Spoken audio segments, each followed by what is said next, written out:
pada hari ini di kesempatan hari Rabu yang sama. Ya, sebelum tentunya memulai pembelajaran pada hari ini, ya silakan saya persilakan di antara kalian atau ketua kelas untuk memimpin doa terlebih dahulu. Ya, saya persilakan untuk satu orang memimpin doa. Bersiap. Marilah teman-teman, sebelum memulai pelajaran PKN hari ini, alangkah baiknya kita berdoa terlebih dahulu. Berdoa dimulai.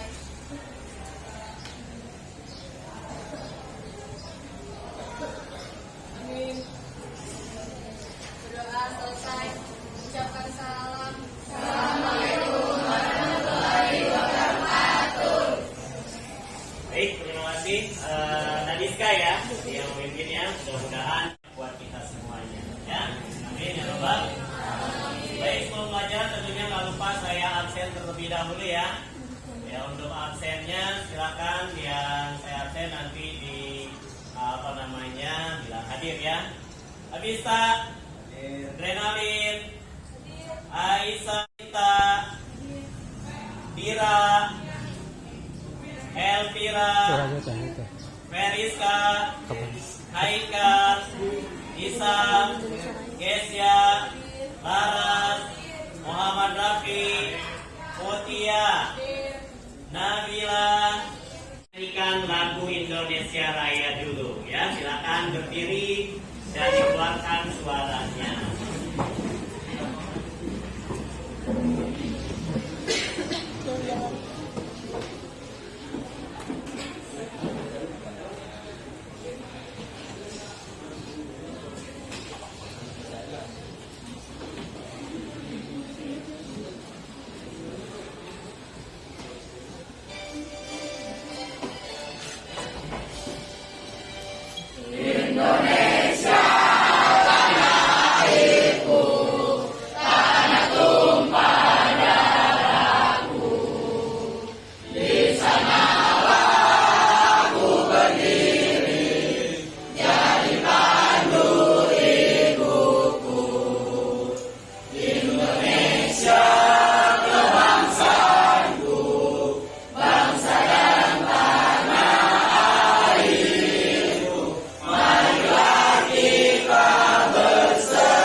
Bahwa ya motivasi dari saya untuk kalian ya saat ini adalah bahwa pertama ya cerminan kalian hari ini adalah cerminan kalian di masa yang akan datang. Berarti kalau kalian belajarnya hari ini baik, bagus, ya berarti insya Allah kedepannya juga bagus ya.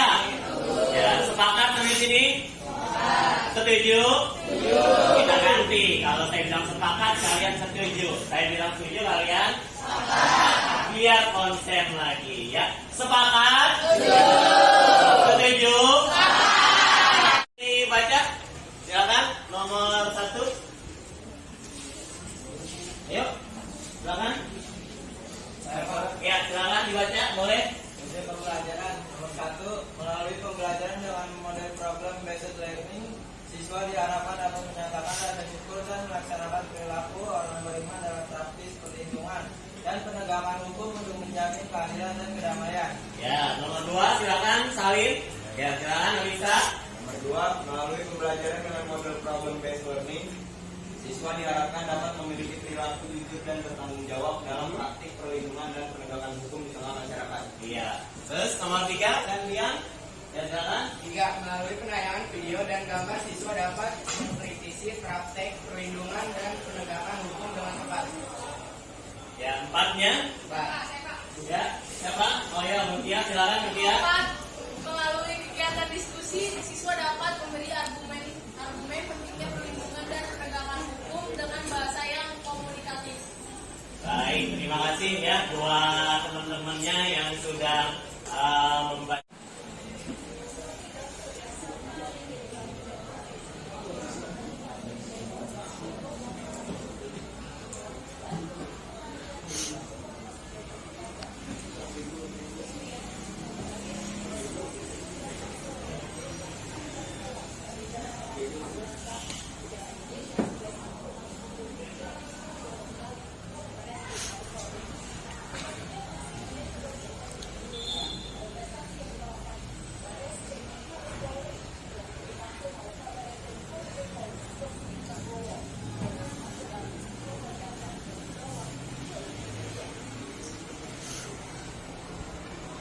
Perlindungan penegakan HAM atau hukum ya dalam hal ini. Baik, berikutnya silakan dilihat. Ya, ini hakikat perlindungan dan penegakan hukum. Ya, silakan dilihat ke depan ya. Pertama ada konsep perlindungan dan penegakan hukum. Kemudian yang kedua pentingnya perlindungan dan penegakan hukum. Ya, Devi boleh dibaca konsep.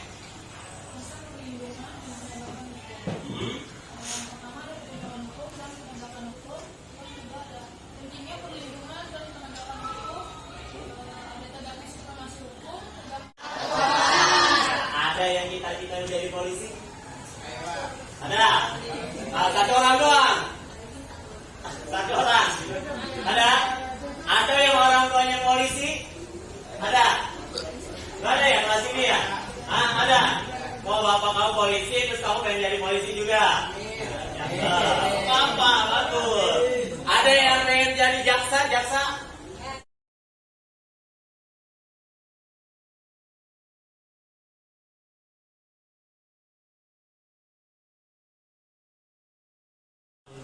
Ya, tindak pidana tertentu.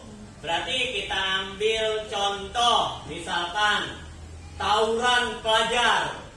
Nah, misalkan ya, SMA Dewan Toro tawuran dengan SM. Adil, profesional, dan berpengalaman di bidang hukum. Terus apa lagi bawahnya? Seorang hakim diberikan wewenang mengadili, oleh karena itu hakim wajib menggali, mengikuti, dan memahami nilai-nilai hukum dan rasa keadilan yang hidup dalam masyarakat. Baik, ya, oke ya. Ini yang ketiga, tadi sudah dipahami Mutia, ya boleh Mutia berdiri. Tanyanya Mutia, silakan apa? Kalau kita buka sesi tanya dulu, silakan. Ya, boleh. Kemudian saya mau nanya Pak, kalau misalnya ada seorang jaksa, kalau dia mau pindah profesi jadi advokat itu bisa nggak Pak? Seorang jaksa mau pindah jadi advokat gitu ya. Oke, Mutia ya. Oke, silakan sebelum saya jawab, temennya ada yang mau menjawab, silakan. Ayo. Boleh siapa saja yang menjawab temennya tuh tadi pertanyaan dari Mutia. Silakan. Ayo. Ayo kan. Ya, silakan udah jawab aja nggak apa-apa. Ya, nggak apa-apa sesuai jawaban kamu, ini pendapat kamu kan. Apakah jaksa bisa pindah profesi jadi advokatnya?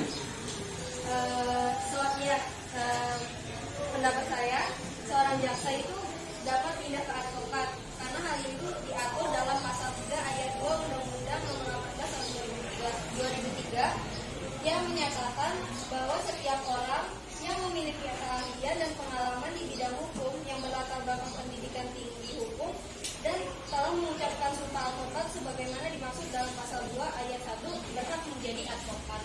Jadi itu jawaban dari saya. Kalau lebihnya mohon maaf atau lewat. Terima kasih. Ya.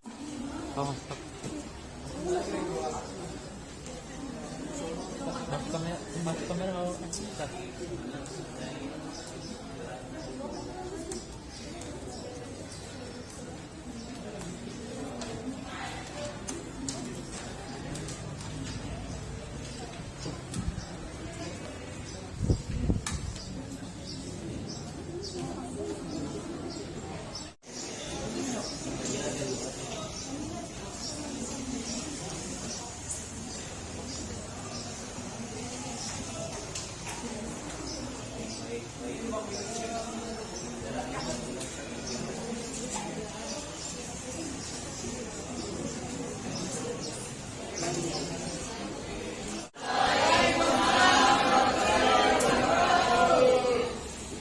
dan dua orang teman saya perwakilan dari kelompok 2 akan membahas tentang studi kasus Nenek Nina. Sebagai pertama, rumusan masalahnya, kasus ini menimbulkan pertanyaan tentang keadilan hukum di Indonesia. Nenek Nina dihukum 1 bulan 12 hari penjara karena mencuri 3 buah kakao.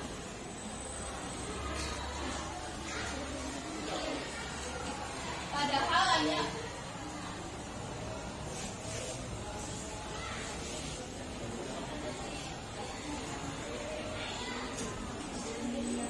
kurangnya pemahaman masyarakat tentang hukum. Nenek Nina tidak memahami bahwa tindakannya itu merupakan pelanggaran hukum. Ia hanya ingin mendapatkan kakao untuk ditanam di rumah.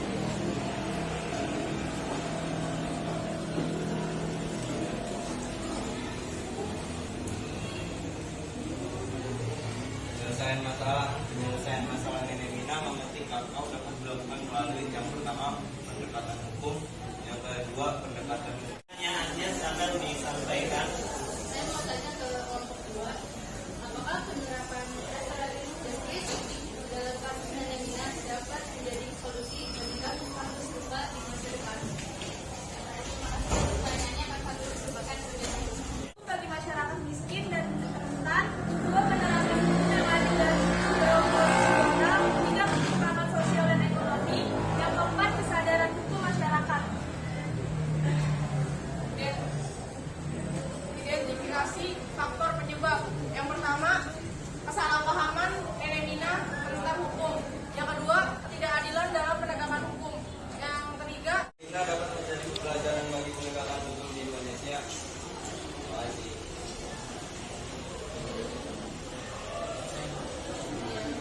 Mau ditampung dulu atau gimana? Pertanyaannya adalah apakah kasus Nenek Nina dapat menjadi pembelajaran bagi penegakan hukum di Indonesia?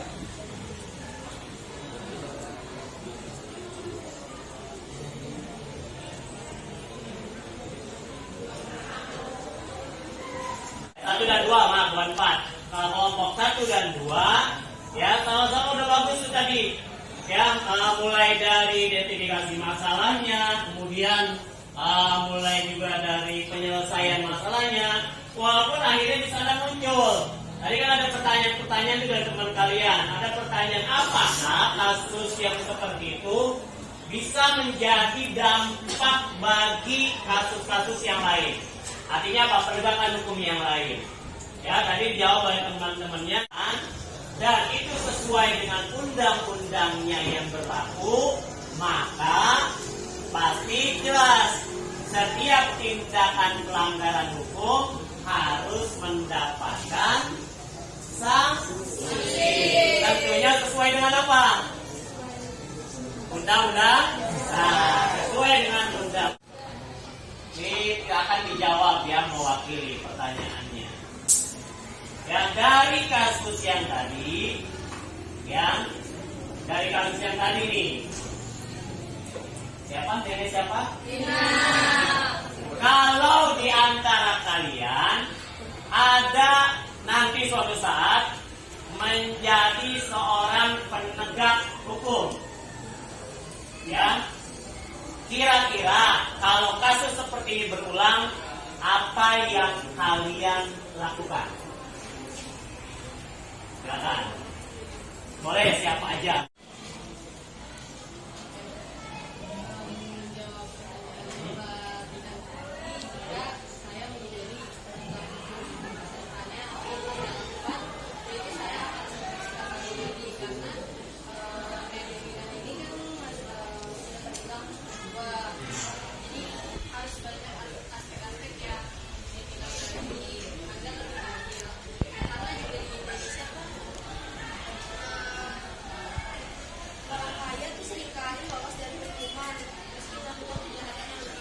Sesuai dengan peraturan perundang-undangan, ya. Kenapa demikian? karena memang kalau kasus seperti ini aja itu kemudian bisa diviralkan alias bisa diatasi, pasti insya Allah kasus-kasus yang lain yang mungkin lebih besar juga bisa diatasi. Ya, kira-kira seperti itu. Ya, jadi nanti yang berikutnya adalah di pertemuan yang akan datang, insya Allah materi kita adalah ini cukup menarik, yaitu tentang teknologi, pengaruh positif dan negatif arus teknologi bagi bangsa Indonesia.